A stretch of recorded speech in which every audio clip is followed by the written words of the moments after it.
Hearing gives us pleasure, like listening to music. It enables us to better protect ourselves by letting us hear sounds that indicate the presence of potential dangers. But by far the most important aspect of our hearing is the ability it gives us to hear other people speak. It enables us to interact with other people, to listen, to learn, and to communicate easily. My name's Rob. I have a hearing deficiency up to 18%, of which I've been told 13% is accredited to workplace environment noise. Our ability to hear can be affected by a number of things.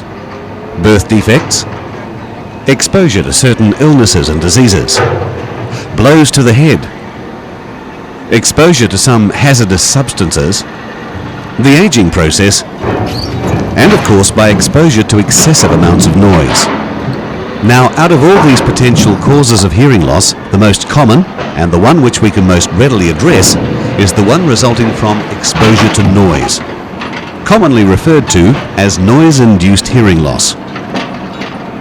We're all constantly exposed to noise, most of which has no adverse effect on our hearing. But we're probably all familiar with a partial hearing loss, experienced after attending a noisy event or leaving a noisy place.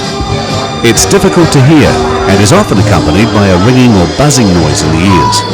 With a temporary hearing loss, our hearing will gradually return to normal, usually within a few hours.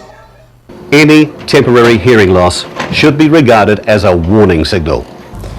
Over the years, this hearing has got gradually worse. Such things as my wife complaining about the TV's too loud, always asking other people to say again and repeat sentences. Finally, I took the plunge and had a test, and now wear hearing aids in both ears, and it's probably the smartest move that I ever did. Today I manage my hearing loss by telling people to speak up louder, even though I wear hearing aids. The difficulties I have is in an environment where there are a lot of people, say at a function or a luncheon.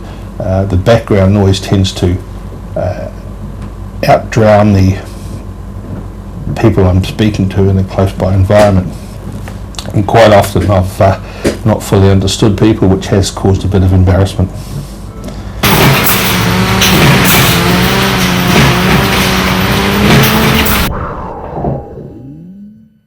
Noise-induced hearing loss is a major problem for New Zealanders and an increasing problem.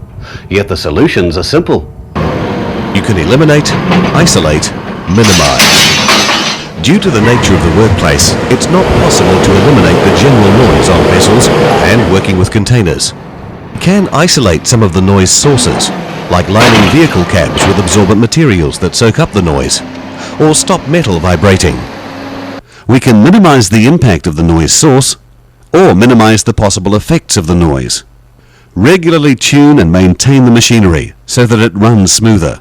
Turn machinery off during breaks. Place equipment down if you can't stop it. And most importantly, wear hearing protection at all times.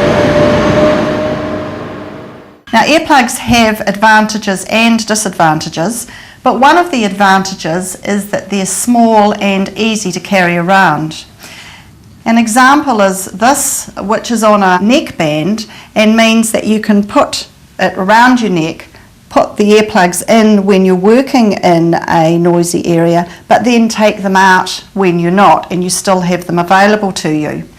There are a huge variety also of small plugs. For example, these little pods, which some people find more comfortable to wear because they are relatively easy to put in with the handle. Some of them require squashing, and this shows one of the perhaps disadvantages of earplugs, in that if you have any dirt or grime on your hand, you're going to put that on the earplug and then introduce it into your ear, which can be a problem. One of the difficulties I have as the manager of Tower and Container Park is to get my staff to buy into personal safety, especially in the use of hearing defenders, the disposable type that we have readily available, or the permanent muff type. I try and explain to them the importance of wearing ear defenders, and use myself as an example, because I have a hearing loss and wear 2 hearing aids, and try and explain to him that it's not now that you'll notice the injury, it's later on in life. Especially to the young fellas who think they're 6 foot tall and bulletproof. My hearing loss today is to the state that without my hearing aids in, when the kids come visiting, I have terrible trouble hearing what they're talking about. So, okay, I put my hearing aids in. Noise-induced hearing loss can severely reduce your quality of life. Talking to friends and family becomes difficult. You could end up feeling isolated. Without the hearing aids in, I'm just living in a silent world. My family history, my father was deaf, he was a gunnery officer during the war, so at home all the TVs were loud, radios were loud, he spoke very loud. So right from when I was a young teenager, I lived in a noisy environment. And when I was at sea, going into machinery spaces without ear protection, and probably what caused most of the damage was the firing of weapons. Gunnery shoots with the Navy, on ranges and at sea. Most importantly, wear hearing protection at all times. Whatever the hearing protection, you must wear it all the time. In fact, studies have shown that taking the earmuffs off or the earplugs out, even for minutes at a time, means their effectiveness is so reduced, you might as well not be wearing them at all. What I've got here is a model of the ear.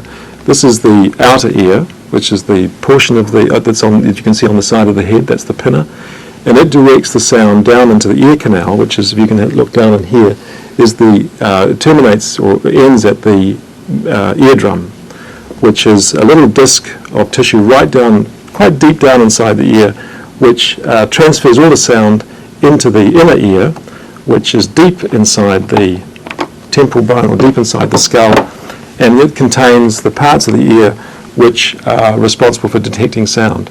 And in particular, this part of the ear, which is called the cochlea. And the cochlea is like a little snail shell-shaped structure, and it contains about 20,000 sensory cells, and each of those cells detects a different frequency of sound or a different pitch of sound. And it transfers those sounds and that information along the hearing nerve, which then goes back up into the brain and eventually up to the cortex and enables us to hear. And the noise exposure damages this part. It damages all of those little sensory cells inside the ear, and the reason that it causes the hearing loss in certain frequencies, so we can't hear high-pitched sounds, is because the sensory cells or hair cells which are affected by noise exposure are mainly the ones in the bottom here on the base of the cochlea, and they detect only high-pitched sounds. So the majority of damage that comes from noise exposure occurs to this part of the ear. The ear is, in terms of its tolerance, the ear is not, it's very tolerant to the sort of everyday sounds. The sounds you might have at home, the sounds that are just basically in the environment, but it's not really tolerant, it's not designed to actually deal with really loud sounds that are more part of industry and the more sort of urban lifestyle that we have today. And so as the sound gets above a certain threshold, and it's around about 85, 90 decibels, then its tolerance to sound and tolerance to injury is really compromised, it's really reduced.